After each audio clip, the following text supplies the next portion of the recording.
I was raised in a satanic cult, surviving hell with Kibby Linga. I'ma like her video, like my video, support your boy. Let's see what they talking about. Hey, hey, I love videos like this. I ain't gonna lie, we gotta find out the truth of this evil shit. Today's episode contains themes of sexual abuse, animal abuse, Oh my god. murder, Oh my god. cannibalism, Oh my god. incest, and Oh my Satanism. god.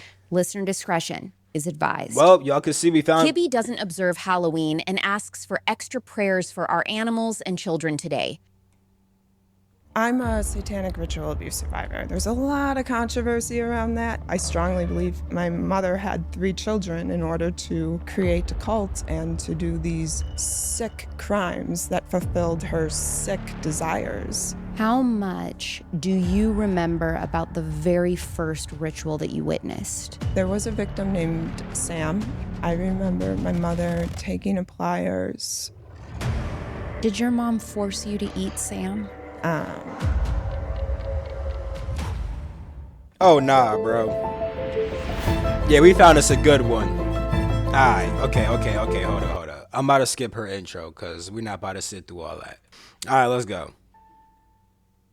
She was forced to eat human flesh Dang. and survive the unthinkable, being born into a satanic Did you cult. start off with that? Kibby Linga told herself as a child that she would one day get away, be an artist, and expose her mother for forcing her to participate in twisted and unspeakable acts. And after years of being silenced, that is exactly what she is doing today on this very special Halloween episode. This may be the most intense Survivor interview we've done yet. It's also perfectly fine if you need to take breaks while listening and step away and come back to it. Watch this interview on the Real Alex Clark YouTube channel and help support our mission to heal a sick culture physically, relationally, and spiritually by making a tax-deductible donation through the link. Okay, my bad. I thought we got past all this stuff. I promise we're getting into it now, bro. Shoot. Tell everybody in a few words what you are a survivor of. I'm a satanic ritual abuse survivor. There's a lot of controversy around that, including the name. So, also known as ritual abuse, Ramco, Ramco. a cult survivor. I've How would heard you describe most yourself of those, as a never child? Ramco. I'm proud of my child self because, and I don't know where this came from, God, our creator, whoever, but I strongly feel I was gifted with the gift of discernment. And growing up in an extremely evil family, doing evil behaviors, one would assume the whole world is like that, but I didn't. And from the very beginning, before I knew what was going on, and I looked at it as my mom was following. Now, I will say, though, yeah, there is a lot of people who grow up in this environment. See, a lot of Satanists who do like the crazy stuff, they're actually trained to do that since a kid 'cause they think that is normal. So she's saying that she didn't think it was normal. Okay, word. In the darkness versus the light. And I looked at it as my mom was following the darkness versus the light. And I stood tall in my beliefs. And I grew up in an environment where my mother and father and other adults were committing crimes. And I thought it was wrong. And I have 2 sisters. I'm the middle. We're all close in age. And I stood up for my beliefs and I was like, this is wrong. My mom, I think she regretted having me. She would often tell me I was brainwashing my sisters for saying that what she was doing was wrong. So I did get treated differently because of that, as my sisters were more obedient towards my mom and her beliefs, religious beliefs, and her manipulation, her brainwashing. So I would describe myself as a very strong child. Honestly, I feel like I was stronger as a child than I am now. Now that may change as I'm continuing to grow. Why do you say that? Just coming over here. I'm so nervous to be here, right? Like, I'm scared. You're doing so great. You're Thank doing you. so great. My inner child, as some like to call it, whatever you want to call it, is so proud. And I guess that's how I can articulate or show that I was a strong child, and hopefully I can be that strong again someday. And I think I'm on my way. What is the earliest memory you have as a child? Most of my memories, like age 0 to 4, are kind of not as clear. For example, I remember my father sacrificing a child. I don't remember what happened before. I remember I don't remember what happened after.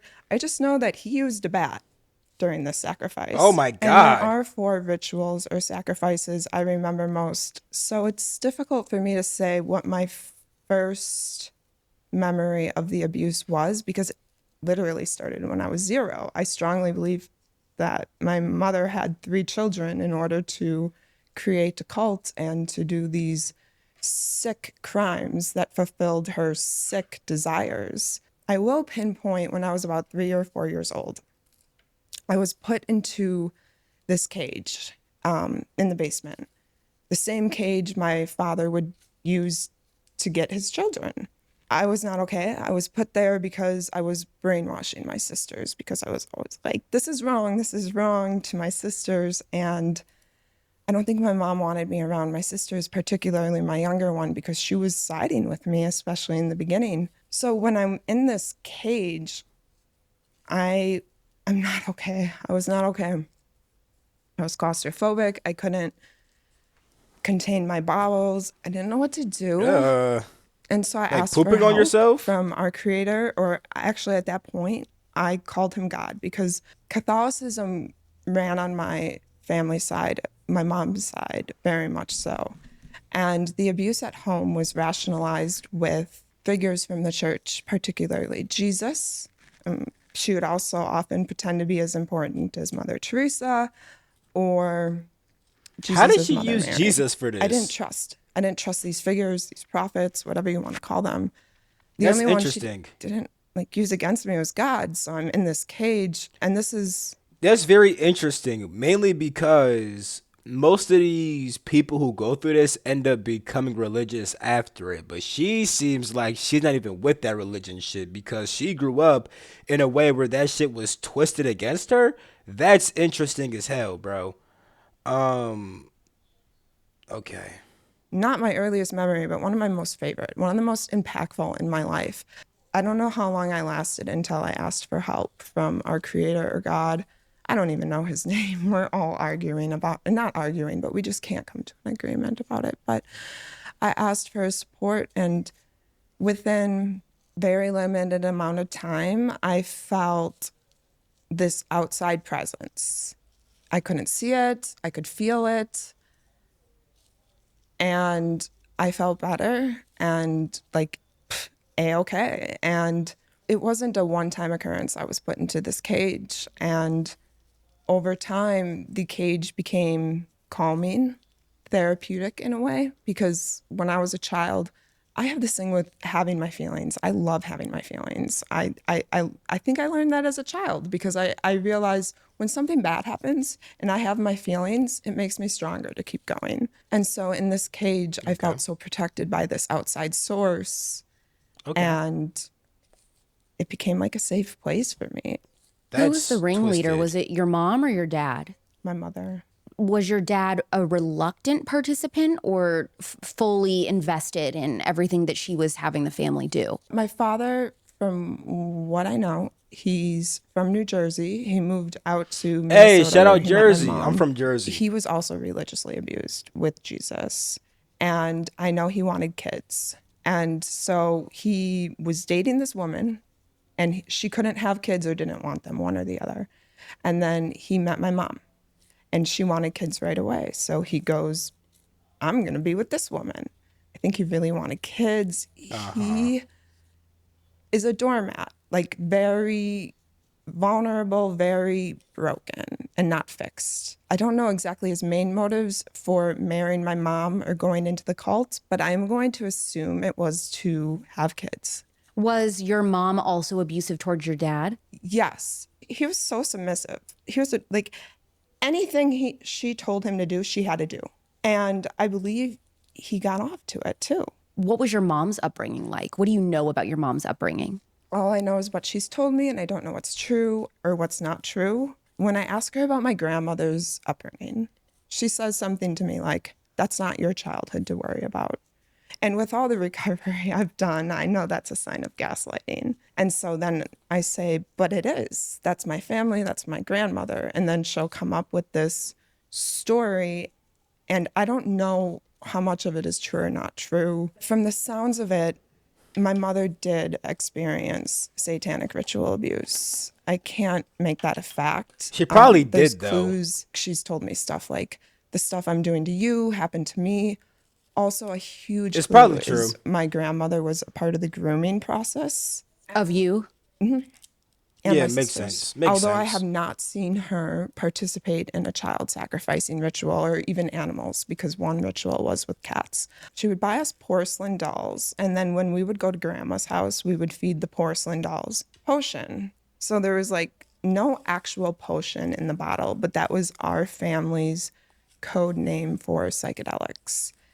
And that gives me reason to believe that I was drugged with psychedelics as a baby. Now, obviously, I can't prove that I was a baby, but the heck? grooming that my grandmother had my sisters and I go through, where we're like feeding these dolls psychedelics Yeah, for what the playtime, heck? tells me that she was grooming me to make me feel like it was normal Yeah. and to do it to the next generation. Yeah, Is it literally. true that your mom was the leader of the satanic cult that you grew up in? I don't know who or where she came from. I don't know it. I was about to say, didn't she just say like yes? That like, but I guess it's like a greater cult. Like you have the mom being the leader of the family who is connected to a bigger cult. That's what I'm assuming.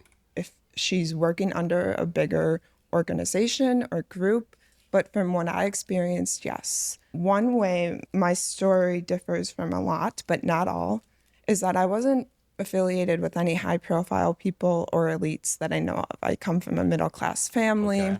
I've been speaking out about my story since April, and so many people relate. Just sad. But There's more people than we would think that have also been involved in satanic cults as children. yeah, sometimes I want to like take screenshots and show people how many messages I'm getting. Really? Wow. Parents reach out to me and they're like, my kids are going through this, but authorities won't listen.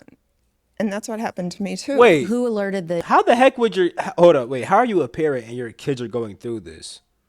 Wouldn't you have to be doing it to your kids? What the heck? authorities in your story? I did not alert the authorities until age 30, until I came maybe 31. I do remember like an investigation from my childhood. Like, I think there may have been suspicions. So if your mom was the leader of the satanic cult, how did she get into that position? Like she started it or somebody appointed her? I believe it's transgenerational if it Yeah. was done to her, right? Yeah. And one of my mom's things was she would always tell us, I'm going to stop the rituals by around the time you're age 10 so that you have time to forget. Because if you don't forget, you could go out there and tell people and then I'll get in trouble, right? So this is only assumption based, but I do believe it happened in my family before I was born. My mom has 4 siblings. I do believe that everybody on my mom's side is aware of this Yeah, most likely. and in denial. They're in denial. What do you mean by that? Denial is a coping mechanism in my understanding. I personally was in denial for 15 to 17 years. And they don't want to face it. And also, I don't know if they're granted true choice, because when I was in denial, I wasn't granted true choice. I was completely brainwashed. What was Yeah. the day-to-day routine like for your mom as the leader of a satanic cult? A lot of it was looking normal on the outside, but feeling crummy on the inside. For example, going to church, getting baptized, playing Was it a normal sports. church? Yes, it was a that- Catholic church. Man, you So don't even you were attending Catholic church as a child, and then you don't know who in your church. low key, unbeknownst to anybody, you guys were also, your family was running a satanic cult. We use Catholicism as a front, and my understanding is that's very common with people who Yeah. perform satanic ritual or ritual abuse, is they use something as a front, whether it be psychiatry, whether it be advocating for child trafficking. Do you have any fond memories of your mom being loving and kind towards you? Yes, during my years of denial. She brainwashed me and manipulated me so much into loving her. I mean, we all want a mom, right? We all want parents. My father passed away when I was 9, so that was gone. And during my years sacrificed? of denial, particularly teenage years and 20s, she was kind, supportive, would send me Christmas presents with everything I wanted, things I liked. For example, tie-dye socks, like just stuff that I like that made me feel so warmed and loved. And reflecting back, that was a manipulation tactic, in my opinion. Did she have a normal Lavender job and outside of the Lotus. home? No Yes, she marijuana. worked at a large bank, not as a teller. Would people be surprised the types of professions and people that were involved in a satanic cult like this? Evil people are good at manipulating. And when an evil person can manipulate someone, they can show someone that they look great on the outside. And that is one red flag I look for today when meeting people and being around people. If they look great on the outside, if they have no flaws, a red flag goes up, and I step back a little bit because Y'all know me, I'm super flawed. I curse like a mother effer. You know what I'm saying? Y'all know I'm not perfect, bro. I want to know the whole deal. So a lot of just white collar professions, families, like what types of people? Were there any politicians? No. And survivors that I know in real life and also digitally, yes, unfortunately. How much do you remember about the very first ritual that you witnessed? I remember my mother taking a pliers I'll be right back. All right, let's get into this first ritual, man. or Witnessed. I remember my mother taking a pliers or what looked like a pliers. It was an instrument that went like that. And she was torturing a baby slowly. Where did the baby come from? I don't know for sure, but I can only make my assumptions based off my experiences. There was a victim named Sam. He was 8 years old from Chicago, or at least that's what my parents told me.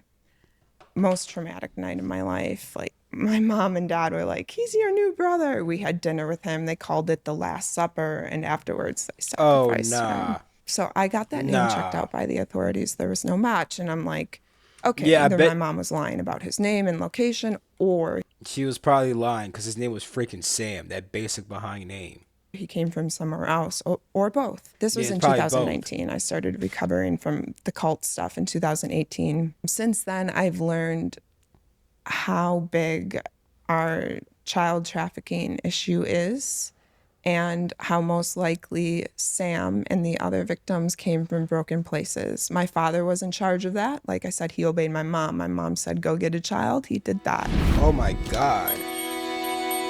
I don't care what the haters say. I love a glass of juice. Nah, bro, forget this ad. I'm not gonna cap. I might actually cop this joint. You talk about freshly squeezed juice. If this joint cheap, I'm copping that. I ain't gonna cap.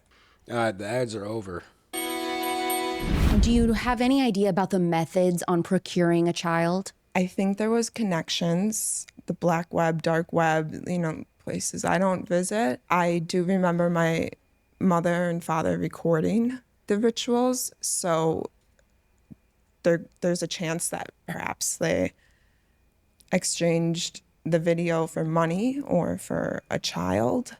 But my father would be gone for Wild, bro. quite some time to get the kids. Usually, I don't remember it ever being less than a day. Have you ever Wow. described to authorities, like to make a facial sketch or anything of any of these children and the name you were given and the city allegedly that they came from, the time period? Have you ever done any of that? Unfortunately, authorities don't care unless I hand them hard evidence. Yeah, that's and how they my usually mother are. didn't give me hard evidence to grow up with and give to the authorities. Yeah. Where were the rituals taking place? I mean, was this like in the woods somewhere? Was it a building? Was it your home? How many people would gather for these? How often would they happen?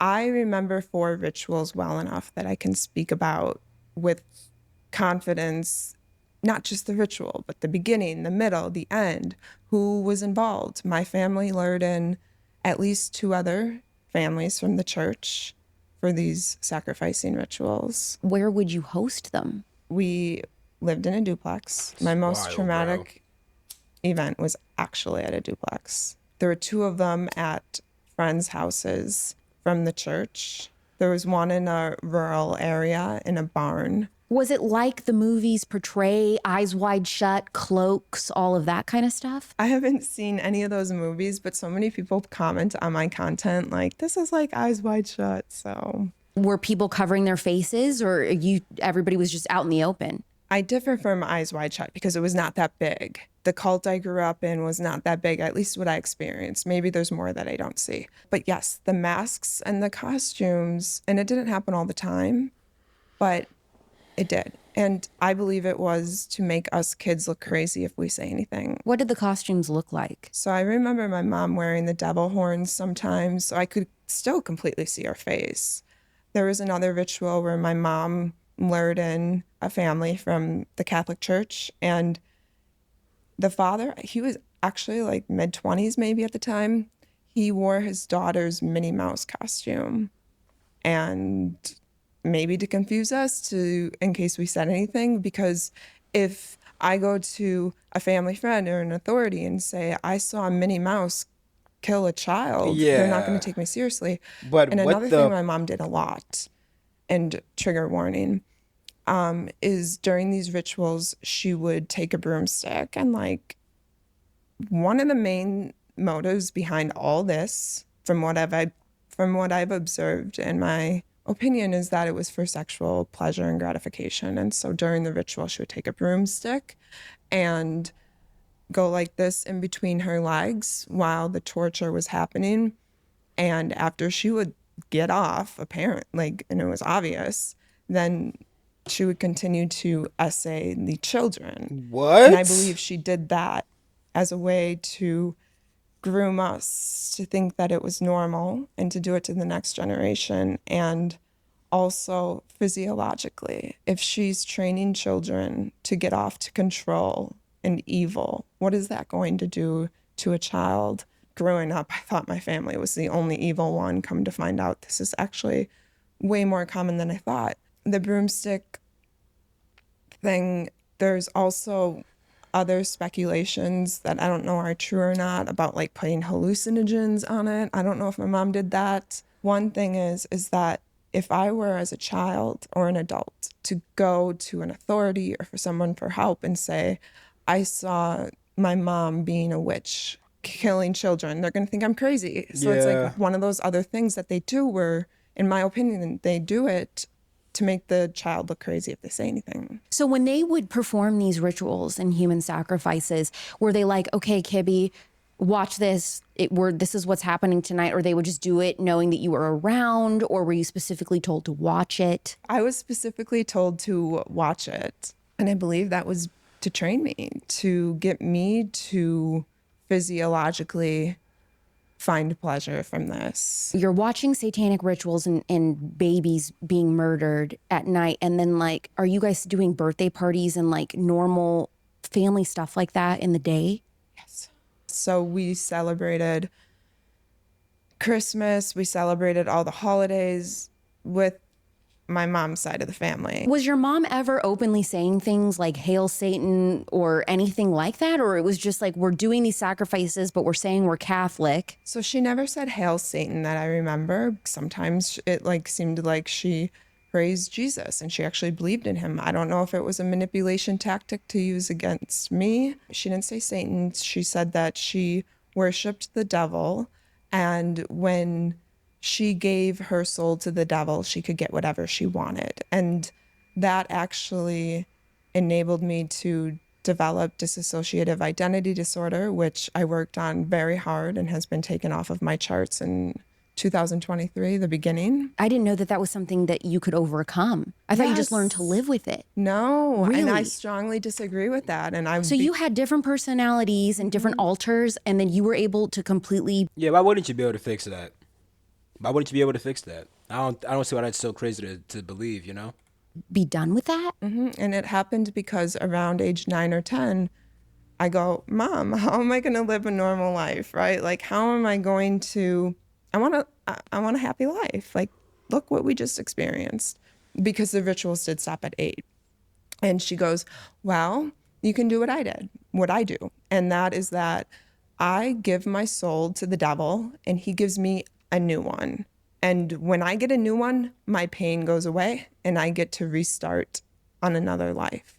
What she didn't tell me was that doing that would disassociate me from my true self, and I would be jeopardizing and sacrificing my true self. Bro, At your this is worst, crazy, how many bro. alters did you have? 3, thank God. Can you describe them? Kibby, my child self, and I use a pseudonym. I use Kibby in honor of the fact that when I was a child, I wanted to be a painter named Kibby Linga and tell on my mom. That was my inner child's articulation. I want to tell on my mom. And so Okay. what ended up happening with her telling me to do that, to deal with my pain in life, is that when I was 13, my pain became too much.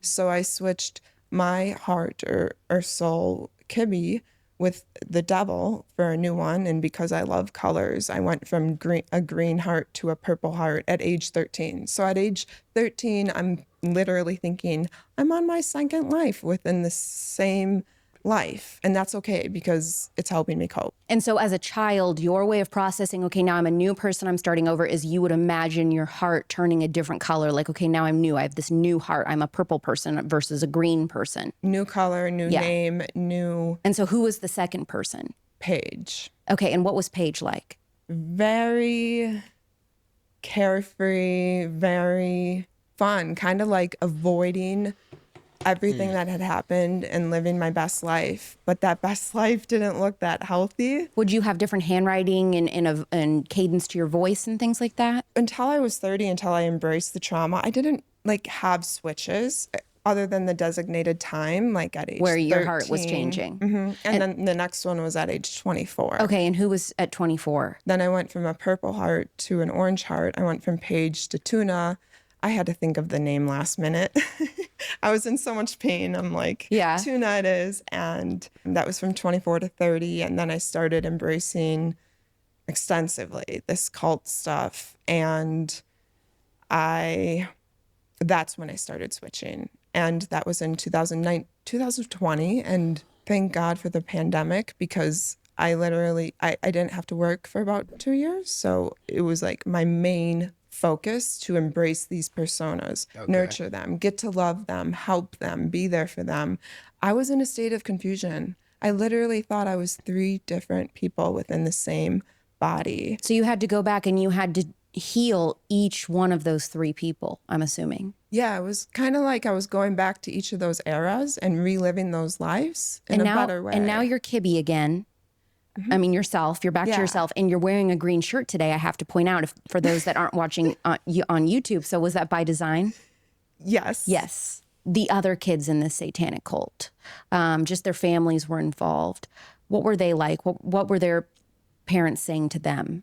Were you allowed to communicate with each other and be friends? Yes. However, it was very shameful for me.